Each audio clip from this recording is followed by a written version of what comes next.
Welcome to Filmmaking with Marcus. We are developing a movie in Hollywood. We're checking to see how that can happen.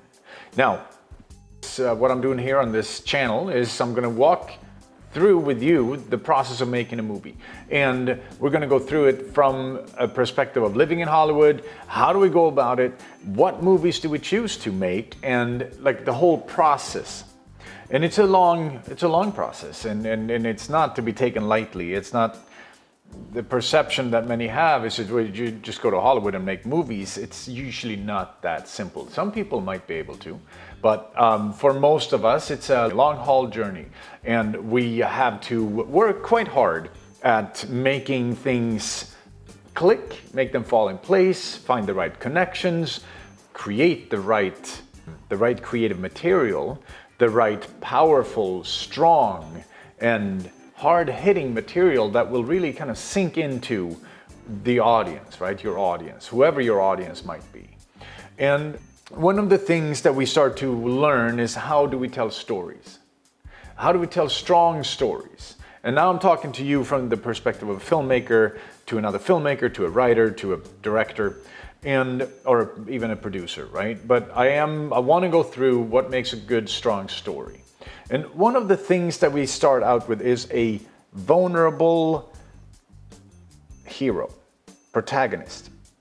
The vulnerable protagonist, they carry with them a sense of vulnerability. There's something going on in their lives or in their situation, either in the immediate situation where somebody might be going through life-threatening situations, or it could be something more of an emotional nature where divorce is imminent, or partners are arguing, or whatever it might be that is happening around them.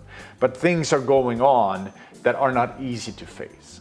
So when you choose a story that you want to make, and if you have, because at least in my experience, when I get an idea for a movie, I usually have a scene play out in front of my inner sight, my inner mind.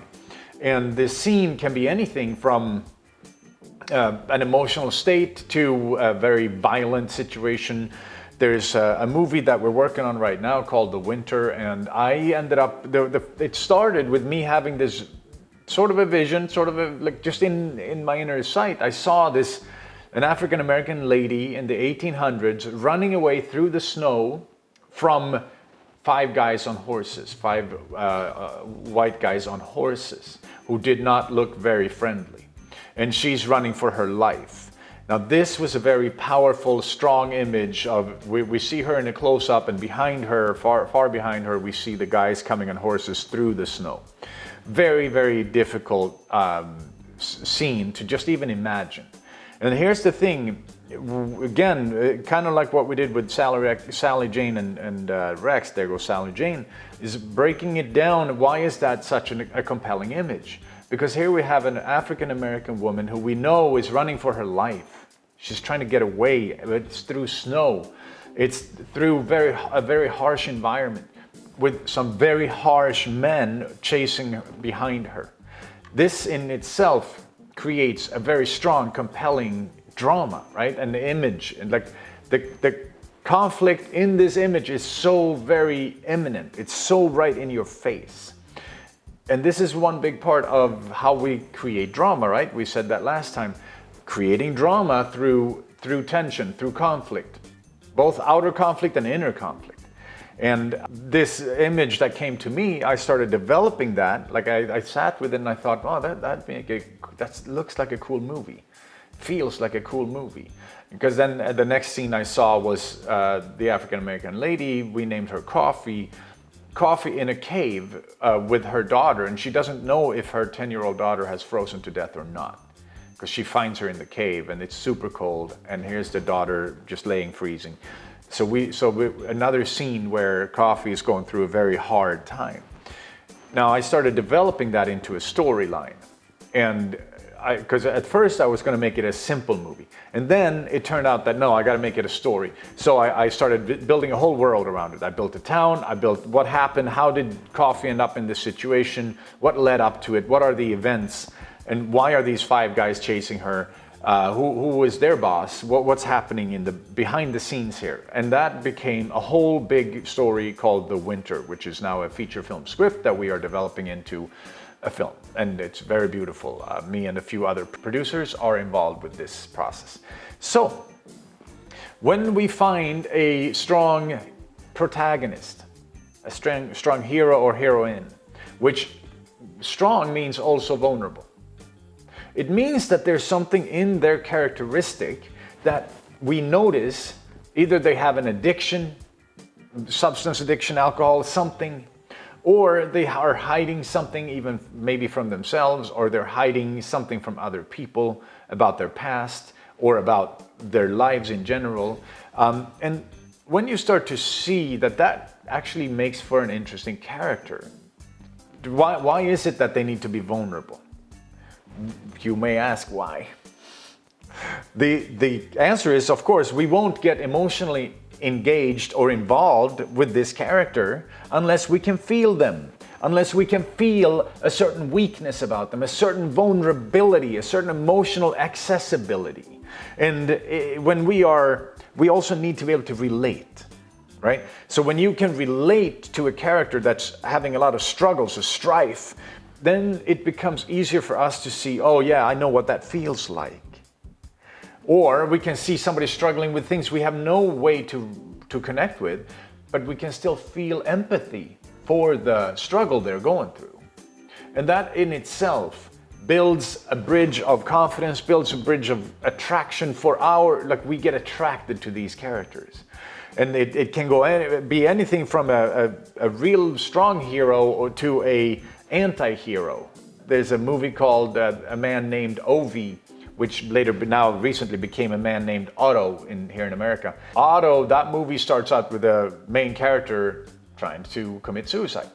And then we follow his journey through life, like what has happened and why is he in that space, and what's happening from that state, from where do we go from here.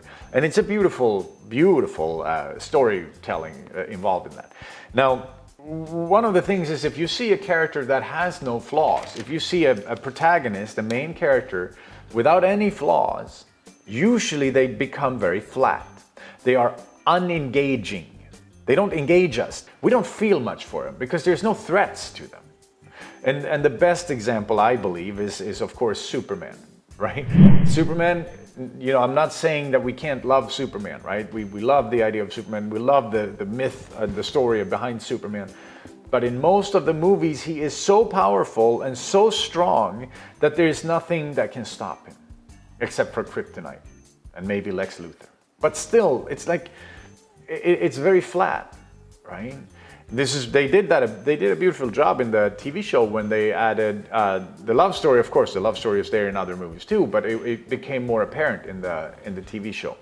So characters like Superman, they're too strong, too powerful. There's nothing that can threaten them. So we have no way of connecting to them. We're not going to feel sorry for him. We're not going to feel, oh my God, is he going to make it? We know he's going to make it. But when we have a character like Coffee in The Winter, who it almost looks like there's no way she's going to make it. There is no way she's going to survive this. Then we start to be like, that starts to get really engaging. Almost like how can you make a movie about Titanic? How can you make it interesting? If you really break it down, if you really sit with that and you look at so we know how the movie ends. We know that the ship is going to sink. We know it's going to be hard to watch. The way James Cameron built that story and built the script out together with the writers and everybody else who were involved in the process, in my opinion, in my belief, it's a very genius way of making a movie. It's not easy to make those movies because you got to keep the tension going without us knowing where it lands. So we have another character that I find very interesting is the Hulk, right? The Incredible Hulk. Because even if we don't think about it, we may not think about it, but Dr. Banner, Bruce Banner, does not want to be Hulk. He tries his best to control so he doesn't become Hulk out of the blue and hurt people he loves, he doesn't want to hurt people in general. So the Hulk is interesting in the fact that Dr. Bruce Banner is trying to hold him back. There's a conflict right there. The Hulk himself when Banner has turned into the Hulk, it's also interesting to see that he's become this out of control raging maniac, and the rage can strike blindly. So that's also another interesting part where we're hoping he won't strike something too wrong, that he won't do something too bad when he's out of control, because we still like that character, like a big doofus, right? And so I personally really like the Hulk in that way. Black Widow is another interesting character. Once we find out her backstory, once we learn about her terrible upbringing, it's a beautiful way to pull us into the story. And to see how can somebody become so hardened and such a good fighter and such an superior, in a way, killer, right? And then we find out in the movie, The Black Widow. So we have a lot of different interesting main characters in our movies, and we have many other. We're going to talk about them in the next video. We're going to talk about other things in the next video. This video was about main protagonist being vulnerable. When you choose your story, figure out a character that's in trouble. It's always going to get a little more interesting than when it's smooth sailing. And anything can be trouble. Die Hard with Bruce Willis, right? Like, he seems really powerful, but he still has problems when the movie starts. He still has to get home to save his marriage and his life. So there are many things here going on. We have Lou is a movie from 2019 or 2018?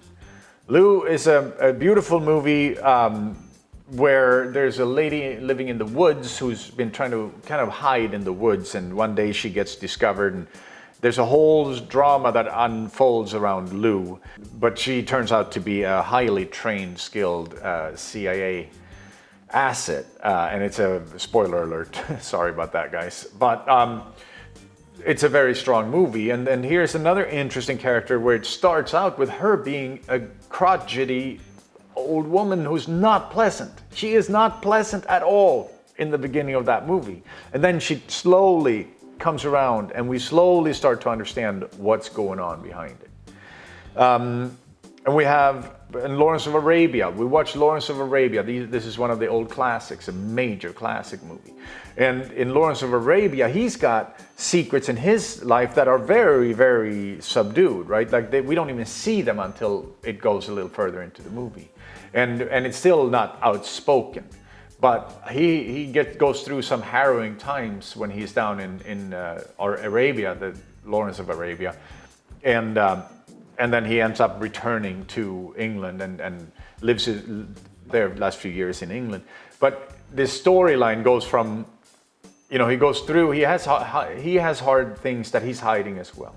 And that watch Casablanca, right? My God, it's full of secrets. The whole thing is full of secrets when they start out.